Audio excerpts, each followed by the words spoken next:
Rendon Labrador sinupalpal si Joey De Leon dahil sa kanyang sensitibong joke sa EAT.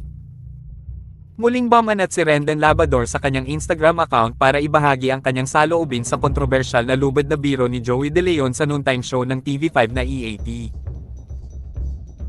Ibinahagi ng influencer sa kanyang Instagram story ang screenshot ng post ng Cosmopolitan Philippines tungkol sa mga netizens na tumutuligsa sa lubad na biro ni Joey dahil sa pagiging kasuklam-suklam at insensitive. Ayon kay Rendon, masaya siyang makitang nagrereklamo ang mga tao dahil sa lubad na biro dahil ipinapakita nito na mayroon silang katalinuhan at maaari pang magkaroon ng magandang kinabukasan ng Pilipinas. Tumatalino na ang mga Pilipino. Si Joey ganun pa rin. Masaya ako. Pag ganito ang mga netizens, ibig sabihin may pag-asa pa talaga ang Pilipinas. Ako po! Lubid, nakakalimutan nyo. Lubid. Joey De Leon inulan ng batikos dahil sa sensitibong joke.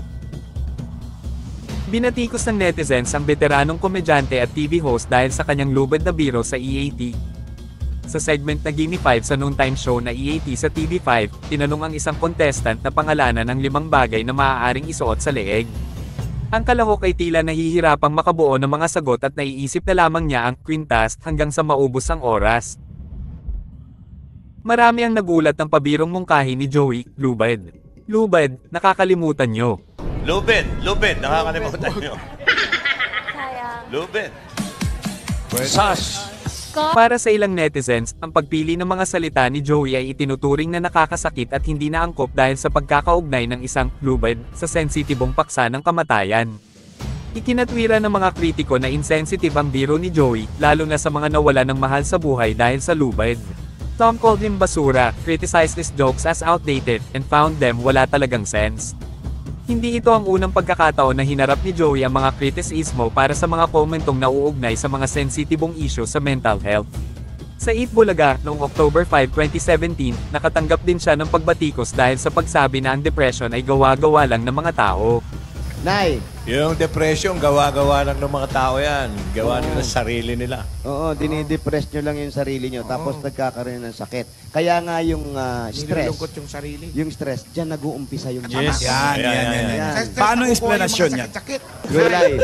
Wala, hindi ka naman nadidepress. Iho. Hindi naman. Hindi naman Dependo daw. lang nung doktor pala eh. Uy, pero hindi biro yun yung depression. Oo, hindi. Bakit? Bakit ka mo? Bakit hindi biro? Hindi siya joke. Para magtanim yan? Hindi. Kasi syempre maraming nakakaranas na gano'n, lalo na sa mga kabataan. Kaya dapat Totoo. kapag merong nakakaranas na gano'n, bigyan natin ng support. Moral support. Hindi, Kasi mahirap Huwag din nyo to. supportahan. Oo. Gawa-gawa lang niya yun. Oo. It's all in the mind. Pabayaan Ano? nyo. It's all in the Ay! Nawala tuloy kayo! Kare! Ano ka ba yung explanation ng depression? Ang dami kasi tao talaga sa suffer ng depression eh. Nagpapasosyal lang. Pag mayaman, depression. Pag mahirap, wala nang pag-asa sa buhay. Ganun yun eh. Samantala, nanawagan ng mga netizens sa Movie and Television Review and Classification Board, MTRCB, na ipatawag ang veteranong komedyante dahil sa kanyang kontrobersyal na biro. Ayon sa ahensya ng gobyerno, susuriin nila ang mga reklamo kaugnay ng noontime show ng TV5.